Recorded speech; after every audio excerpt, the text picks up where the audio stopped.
I'm sure that she has no idea what happened, but she just knows that her mom is gone. And she knows that she'll cry for her.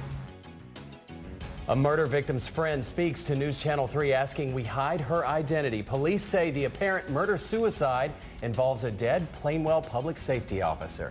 Thanks for joining us here on News Channel 3 Live at noon. I'm Jeff Varner. And good afternoon. I'm Holly Doyle. We begin in Allegan County with that murder-suicide investigation involving a Plainwell public safety officer. Kate Tillotson begins our team coverage this noon live in Plainwell. Kate?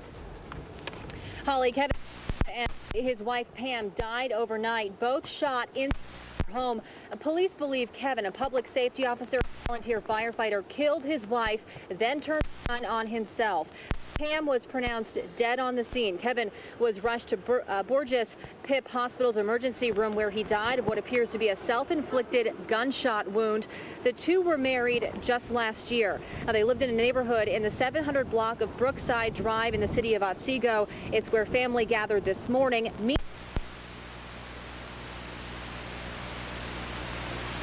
Something like this. It was just shock. It was, you'd never expect this from him or his family, and you don't expect this in a town like this. You expect that, this is a safe place, but it just goes to show that there are, tragedies like this happen, domestic violence and other issues that come up. Chief Konkle worked with Kevin for a number of years. Kevin worked as a volunteer, a firefighter. He calls this case very sensitive for that very reason. With team coverage, Carolyn Wiley joins us now live. She has more about Officer Kevin Brainard. He was and what he... Well, this is Kevin Brainard, just 8 full-time officers here. He was assigned to the west side of Plainwell as a community policing officer. He'd been with the department for 7 years. The director here says Brainard was a hard worker, always willing to go the extra mile. He says today everyone here is looking back, wondering what they could have missed. Why did...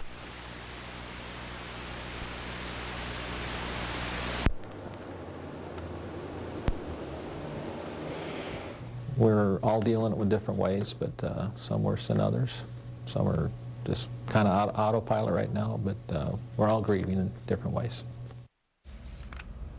Now, with 2 small communities involved, many people will know both people. You saw Kate and Carolyn both out there working the story, having some technical difficulties there. But more now on Pam Brainard, learning more about her and the relationship she had with her husband this afternoon. She was 33 years old, working as a registered nurse, and we spoke with one of Pam's best friends. She says Pam was sweet, a good mother, and a good person. She also told News Channel 3 she believed Kevin wasn't right for her, that they fought a lot, and that Pam threatened to leave her husband just last week. He was very verbally abusive and controlling. He would hide her phone. He would take her car keys. He would verbally call her every name in the book. Very scary man. Now, Tina wanted to remain anonymous for a number of reasons, one of which, of course, is that this is a very sensitive case. Stay with News Channel 3, though, for the very latest. We're continuing coverage as police sort all of this out. We will have the latest information on our newscast. Also, stay with us online at WWMT.com for updates.